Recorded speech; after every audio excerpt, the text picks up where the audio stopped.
The envelope was cream-colored, expensive, the kind that usually contains a wedding invitation or a charity gala announcement. It sat on the polished mahogany of my desk, a stark contrast to the blueprints and structural load calculations scattered around it. My name, Julian Thorne, was typed in a neat, impersonal font. No return address. For a long moment, I just looked at it. I'd been waiting for it. I'd paid for it. A retainer large enough to buy a used car, handed over to a man named Carver in a dimly lit booth at a diner that smelled of old grease and older regrets. He didn't look like the private investigators in the movies. He was compact, tidy, with the calm, observant eyes of a family doctor. I'd given him the basics: my wife, Eleanor, her routines, her circles, her recent, subtle distance. I just need to know, I'd said, my voice tight. I need to know if it's in my head. He'd nodded, sipped his black coffee. Knowing is usually worse, Mr. Thorne. But if you're sure, I'll find what there is to find. That was 3 weeks ago. 3 weeks of acting normal, of kissing her goodbye in the mornings, of listening to her stories about the gallery, the charity board, her tennis lessons. 3 weeks of pretending the hollowing out feeling in my chest was just stress, just the pressure of the new bridge project, just the fatigue of 20 years of marriage. My hand was steady as I picked up the letter opener, a heavy, silver thing that had been my father's. The slit was clean. I pulled out a single sheet of matching cream paper. That was it. No photographs. No detailed logs. No financial traces or grainy surveillance stills. Just one line of text, centered on the page, typed in the same unassuming font as the envelope. She's living a second life. I read it once. Then again. A third time. The words didn't change. They were a diagnosis, delivered without sugarcoating, without prognosis, without treatment plan. Terminal. She's living a second life. The hollow in my chest didn't ache. It vanished, replaced by a vast, cold, and perfect silence. It was the silence of a cathedral after the last note of a requiem has faded. All the noise of doubt, of hope, of desperate, clawing love, it was gone. In its place was a crystalline, terrible clarity. I had asked for knowledge. Carver had given me the fundamental theorem. The rest was just corollary. I folded the paper neatly, slipped it back into the envelope, and placed it in the top drawer of my desk. I locked the drawer. Then I went back to my blueprints. I finished the stress analysis on the central pylon. My calculations were flawless. Eleanor was out that evening. A donor cultivation dinner for the art museum. She'd left a note on the kitchen island, written in her elegant, looping script. *J, don't wait up. Should be late. There's leftover Coke, Vin in the fridge. Love, E. I looked at the word love. It was just a shape now, a habit of her hand. It had been divorced from its meaning, probably for a long time. I heated the cocoa vin.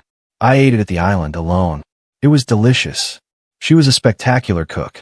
It was one of the things I'd adored about her, the care she took with flavors, with presentation. Now, I tasted only fuel. After I washed my dish, I went upstairs. Not to our bedroom, but to the guest room. I lay on the bed in the dark and stared at the ceiling. I didn't rage. I didn't weep. I planned. Carver's report was the ignition. Now I had to build a rocket. A second life implied infrastructure. A second life required time, money, a place to exist. It required a self that was not the self she presented to me. The next morning, I called Carver from a burner phone I bought on the way to work. The report was succinct, I said when he answered. The truth often is, his neutral voice replied. I need the details now. The coordinates of the second life. It will cost more. I don't care. I need everything. Names, places, times, finances. I need to see the blueprint of this other existence. There was a pause. It can be confronting, Mr. Thorne. The devil is in the details, and this devil is particularly vivid. Just give me the details, Carver. A week later, a secured digital file arrived via an encrypted service. The password was a string of random characters he texted to the burner. I waited until I was in my soundproofed home office, the door locked. I opened the file. It was a masterpiece of forensic biography. Carver wasn't a poet. He was a cartographer. He had mapped the shadow continent of my wife's existence. Her name in the second life was Nora, not Eleanor, the name I'd whispered for 2 decades. Nora. It was softer, younger, unburdened by the history we shared. She had a post office box in a nearby town, under the name Nora Ellis. A bank account, too, at a different institution than our joint ones. The deposits were modest, but regular. Cash withdrawals from our accounts, small sales of jewelry she'd inherited from her grandmother, pieces I'd thought were in our safe, the occasional freelance graphic design job she'd never mentioned. The expenses were a roadmap, payments for a storage unit, monthly fees for a gym in that other town, charges from a boutique hotel chain I'd never heard of, purchases at clothing stores whose aesthetic was markedly different from the tailored, conservative elegance she wore at home. And then, the centerpiece, the lease. She rented a small cottage. An artist's retreat, the listing called it. It was 2 hours north, in a wooded area near the coast. The lease was in the name of Nora Ellis. The monthly rent was drawn from the secret account. She'd had it for 8 months. 8 months. While I'd been worried about the subtle cooling in our bed, the distracted look in her eyes, she'd been building a separate home. Carver's dossier included photographs. Not salacious ones. Clinical ones. The cottage, cedar shingles, a porch with 2 rocking chairs, pots of geraniums. The interior, captured through a long lens, bright, bohemian, filled with colorful textiles and mismatched furniture. The antithesis of our sleek, minimalist home. Pictures of her, as Nora, at a farmer's market in that town, wearing a flowing dress and a sun hat, laughing as she sampled cheese. A picture of her leaving a local bookstore, a tote bag slung over her shoulder. She looked lighter, unfettered, happy in a way I hadn't seen in years. And finally, the man. His name was Leo Brennan. He was a potter of all things. He had a studio and gallery in the same coastal town. He was 50, 10 years my junior, with unruly salt and pepper hair and hands that were permanently stained with clay. He wore denim shirts and boots. He looked like a man who had never once worried about a pension plan or a structural load-bearing wall. The photographs of them together were devastating in their normalcy. Holding hands walking a dog, a scruffy terrier mix. We had a meticulously groomed golden retriever, sharing a sandwich on a park bench. Him kissing her temple as they stood outside his studio. The intimacy was casual, unforced. It wasn't the desperate, clandestine clutch of an affair. It was the easy, daily texture of a relationship. A life. Carver's final note was a timestamp. Eleanor told me she was attending a 3-day silent meditation retreat, starting the coming Friday. According to his surveillance, Nora and Leo had reservations at a bed and breakfast in the mountains for that same weekend. The dog was booked into a kennel under the name Ellis. I closed the file. I leaned back in my chair. The silence in the room was absolute. I had asked for a splinter and been given the whole felled tree. The pain, when it came, was not sharp. It was a deep, systemic shock, a total failure of the emotional infrastructure. It felt less like a betrayal and more like discovering that the city I lived in was a facade and the real city existed just beneath it, thriving and complete, and I had never been issued a visa. I had a decision to make. The classic options: confrontation, explosion, tears, lawyers, the brutal dismantling of 2 decades. It felt vulgar. It felt like responding to a perfectly executed sonnet with a grunt. Carver's report had given me the ultimate leverage, knowledge. But knowledge wasn't a weapon to be swung like a club. It was a key. The question was, which door did I want to open? An idea began to form, cold and intricate as a snowflake. If she was living a second life, perhaps I should pay a visit. Not as Julian, the betrayed husband, but as a tourist in the country of Nora. I spent the next 2 days in meticulous preparation.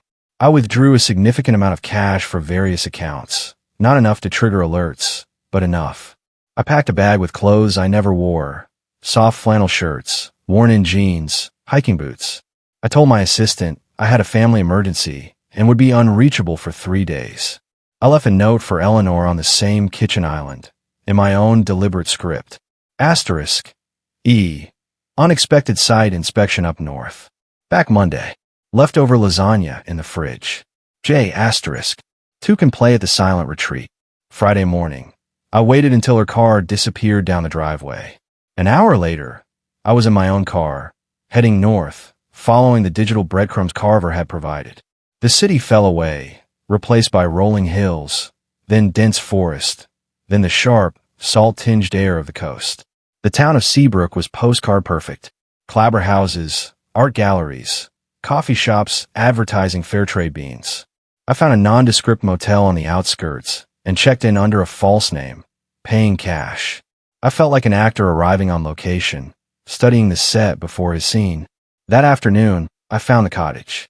It was just as Carver's photos had shown. Charming, secluded, brimming with a quiet, artistic authenticity that our own architect-designed home suddenly seemed to lack. Her car, a sensible Volvo SUV in the city, was here, but so was a vintage, cherry-red Jeep Wrangler. Leo's, I presumed. I parked a quarter-mile down the wooded road and watched through binoculars. I saw her, Nora. She came out to water the geraniums, wearing paint-splattered overalls over a thermal shirt, her hair in a messy bun. She was humming. Then Leo arrived in the Jeep, hopping out with a bag of groceries. He kissed her, not on the temple, but fully, warmly, on the mouth. She laughed, took a bag from him, and they went inside. A light came on in the window. Smoke curled from the chimney. It was a portrait of domestic contentment. I didn't feel angry watching them. I felt like an anthropologist observing a rare and complex species. This was her truth. This was where she was real. In our marble and glass house, she was performing the role of Eleanor Thorne, society wife, patron of the arts. Here, she was Nora Ellis, artist companion, woman of the earth. Which one was the act? I was beginning to suspect they both were, and the real woman was the one who could seamlessly inhabit both. My plan solidified. I wouldn't confront them. I would infiltrate. The next day, Saturday, I went into town. I visited Leo's gallery, the kiln room. It was warm, smelled of clay and glaze, filled with beautiful, functional pottery, mugs with thick, comforting handles, bowls glazed in oceanic blues and greens. Leo was there, behind a counter, explaining the firing process to a young couple. He was animated, passionate, his stained hands gesturing. He had a good face, open and kind. I hated him with a pure, abstract hatred, the way you might hate a beautiful, treacherous stretch of ocean. Eleanor, Nora, wasn't there. I browsed, selected a large, beautiful cereal bowl in a speckled gray glaze. This is one of my favorites, Leo said as he wrapped it in tissue paper. Good eye. Thank you, I said, my voice neutral. It feels honest. He smiled, a genuine, crinkly-eyed smile. That's the best compliment. That's what I'm going for. I paid in cash. I now owned a piece of my wife's second life. The irony was almost delicious. That evening, I followed them to a restaurant, a cozy place with checkered tablecloths and a blues band setting up in the corner. They sat at a corner table, heads close together, sharing a bottle of wine. They looked, to any observer, like a long-married, deeply connected couple. I took a seat at the bar, my back to them, nursing a whiskey. I could see them in the mirror behind the bottles. I listened to the band. I watched them in the reflection. I waited. The band started playing, competent, soulful covers. After a few songs, the singer announced they'd take a request. There was a murmur from the crowd, and then I heard her voice. Nora's voice, clear and bright. How about a case of you? The Joni Mitchell. The singer grinned. A woman after my own heart. You got it. The opening chords filled the room. And then, as the singer began, I saw Leo reach across the table and take Nora's hand, her fingers laced with his. She closed her eyes for a moment, a small, private smile on her face. It was a song of devastating, haunting love. Oh, you're in my blood like holy wine. You're so bitter and so sweet. And in that moment, watching her feel that song in this place with this man, I understood Carver's line completely. She wasn't just having an affair. She was living a second life. One with its own soundtrack, its own aesthetics, its own depth of feeling. The performance ended. I left cash on the bar and slipped out into the cold night. Back at the motel, I lay in the dark. The plan was fully formed now. It was time to stop observing. It was time to introduce a plot twist. On Sunday, I knew they were leaving for their mountain B&B. I waited until I saw the Jeep, packed with overnight bags, disappear down the road toward the highway. Then I drove to the cottage. I didn't break in. That was for thugs. I used the key. Carver, in his thoroughness, had included in his dossier not just the lease, but the name of the property management company. A single, well-placed phone call from a man claiming to be from that company, citing a reported leak in the adjacent property, and a helpful, bored weekend clerk had given me the code for the lockbox. "Just please put it back when you're done, sir." The key turned smoothly. I stepped into Nora's world. It was surreal. The air smelled of her perfume, a different scent than the one she wore at home, and of woods mite and lavender. I walked through the small living room. Her artwork was on the walls. Whimsical, colorful abstracts, a side of her talent she'd never shown me. Photos in simple frames. Her and Leo on a hike with a scruffy dog. Her and a group of women I didn't recognize, laughing on a beach. A shelf held pottery, clearly Leo's work. The bowl I bought was there, in a set of 4. In the bedroom, the bed was unmade. 2 sets of pajamas, his and hers. The intimacy was a physical presence. I opened the closet. Her clothes here were soft, textured, colorful. No black pencil skirts or silk blouses. I ran my hand over a chunky knit sweater. This was the wardrobe of the woman she wanted to be. In the small office nook, I found a laptop. I didn't touch it. I didn't need to. On the desk was a Moleskine journal. I opened it. It was filled with sketches, watercolors, and writing. Not a diary of confessions, but a record of a life. Lists of plans for the garden. Ideas for paintings. Notes about pottery glazes Leo was experimenting with. And on the last page, a simple line, written in her familiar hand, but with a looseness I didn't recognize. "Asterisk here. I am real." Asterisk. I closed the journal. I placed it back exactly as I found it. My heart was a cold, still machine. I had seen enough. I had walked through the set of her other play. The script was clear. I took one thing. From the kitchen, from a set of 4, I took the speckled gray cereal bowl I had bought from Leo. I wrapped in a dish towel and placed it in my bag. A souvenir and a symbol. I was taking a piece of her second life back in her first. I locked the cottage, replaced the key in the lockbox. I drove back to the city, the bowl resting on the passenger seat like a silent passenger. I arrived home hours before she did. I unpacked. I showered, washing the scent of pine and sea air from my skin. I put on my own uniform, tailored trousers, a crisp white shirt. I made a pot of strong coffee. When she returned that evening, she had the relaxed, slightly windswept glow of a weekend outdoors. She kissed my cheek. "How was the site inspection?" "Informative," I said. "And your retreat?" "Find your silence." "It was clarifying," she said, hanging up her coat. The coat she wore here. The Eleanor coat. "Good. Clarification is valuable." I poured her a cup of coffee. "Sit down, Eleanor. We need to talk." The use of her full name, my formal tone, made her pause. She looked at me, the post-retreat serenity hardening into wariness. "What is it, Julian? Is it the bridge project?" "No, it's about your other project. In Seabrook." All the color drained from her face. It was instantaneous, like a switch had been flipped. She didn't speak. She just stared, her eyes wide with a terror so profound it was almost beautiful. "The cottage is lovely," I continued, my voice conversational. "Very you. Or should I say, very Nora? The geraniums are a nice touch. And Leo seems like a very authentic man. His pottery is excellent. I bought a piece."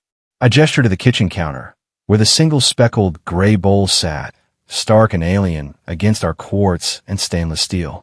Her eyes flicked to the bowl, then back to me. Her hand went to her throat.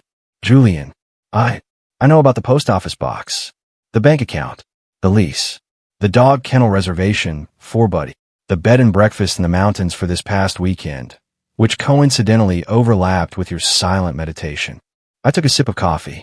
Carver is very thorough. His initial report was admirably concise. She's living a second life. He undersold it. It's a fully realized production, complete with set design, supporting cast, and a leading man. She was trembling now. "How long have you known?" "Long enough to appreciate the scope of the endeavor. 20 years, Eleanor, and I never knew you were such a talented production designer, or such a committed method actor." Tears spilled over, but they were tears of shock, of systemic collapse, not of remorse. "It wasn't meant to hurt you," she whispered. "I believe that," I said, and I meant it. "It wasn't about me at all. That's what makes it so perfect. I was set dressing in the first life, an obstacle to be managed in the second. This was about you building a world where you could be real. I quoted her journal back to her. She flinched as if struck. You were in the cottage. I was a tourist. I found it enlightening. I heard you request Joni Mitchell at the Oyster Shell. Very poignant. The totality of my knowledge, the calm, surgical way I presented it, eviscerated her. There were no lies left to tell. No stories to spin. The second life was exposed, its quaint charms rendered pathetic under the sterile light of my discovery. What do you want? Her voice was a ragged thing. I want you to be happy, Nora. I said the name deliberately, watching her flinch again. You clearly are not happy here. You haven't been for a long time. You built an entire escape hatch, a full-scale replica of a life that fulfills you. So go live it. She blinked, confused. What are you saying? I'm saying I'm not going to fight you. I'm not going to scream. I'm not going to make this a messy, dramatic, expensive divorce where we tear each other apart in court. I set my coffee cup down with a precise click. You will take your secret bank account. You will take your clothes from the cottage. You will take your scruffy dog. You will go to Seabrook, and you'll be Nora Ellis. Full time. She stared, utterly bewildered. And you. I will stay here. I will keep the house, the investments, the life we built. The life you clearly view as a gilded cage. I will file for divorce on the grounds of abandonment. It will be quiet, efficient. You will get the minimum the law allows, which, given the circumstances of your secret financial autonomy, won't be much. But you'll have your cottage. You'll have your Potter. You're just letting me go. The concept was alien to her. She had prepared for war, for guilt, for a brutal negotiation. She was not prepared for a quiet, uncontested surrender from the other side. I'm not letting you do anything, I corrected. I am recognizing a geopolitical reality. You have established a sovereign nation. I am granting you diplomatic recognition and establishing firm borders. This, I gestured around our kitchen, is my country. That, I pointed north toward Seabrook, is yours. We will have no trade agreements, no extradition treaties. And what do you get out of this? She asked, a hint of her old shrewdness returning. I get my life back, I said simply, without a resident spy, without a performance artist playing the role of my wife. I get the truth. And the truth, as Carver demonstrated, has a certain stark utility. It allows for clean breaks. She was silent for a long time, looking from me to the bowl, to the window, to the life she was being exiled from. I could see the calculation in her eyes. The fear of the unknown versus the relief of shedding the pretense. The allure of the authentic life she'd built versus the loss of the security and status mine provided. Leo, he doesn't have much, she said quietly, almost to herself. Then I suppose your love will have to be its own reward, I said, not unkindly. It often is in the stories. She finally nodded, a slow, defeated movement. Okay, good. I'll have my lawyer draw up the papers. You should start packing. The things you want from here. I'd suggest you do it this week. I'll be staying at the club. I stood up. I didn't touch her. I didn't say goodbye. I walked to my study, collected a small bag I prepared, and left the house. As I drove away, I didn't look in the rearview mirror. The divorce was, as promised, a quiet administrative proceeding. Her lawyer, some local Seabrook attorney, put up a token resistance, but the evidence Carver had compiled, presented not with anger, but with the dispassionate air of an engineer reviewing a failed schematic, made it pointless. She got a small, one-time settlement. She kept her secret account, her cottage, her new identity. I heard through the grapevine that she and Leo lasted about 18 months. The romance of the authentic life frayed under the reality of financial pressure, the mundanity of daily pottery, and perhaps the lingering ghost of the life she'd left behind. I don't know where she is now. I kept the house. I had it completely redecorated. It is now starkly, uncompromisingly mine. No traces of her. No art on the walls that isn't chosen by me. On a shelf in my study, I keep two objects. One is the cream-colored envelope containing Carver's report. The other is the single, speckled gray cereal bowl. They are bookends, the beginning of the end, an artifact from the world that ended it. Sometimes I run my finger around the bowl's smooth, perfect rim. It is a well-made object. Honest, as Leo said. I paid Carver a significant bonus. He called to thank me, his voice still neutral. Unusual resolution, Mr. Thorne. Efficient, I replied. Indeed. And are you at peace? I looked at the bowl on my shelf. I thought of the woman who had lived 2 lives, and in trying to have both, had lost her footing in each. I thought of the silent, clean space my own life had become. I have the truth, I said. That's a form of peace. I hung up. The silence in my house was no longer the silence of absence. It was the silence of equation, finally, perfectly balanced. Carver's first report had been just 1 line. It had been enough. It had contained the whole story. All I had to do was write the ending.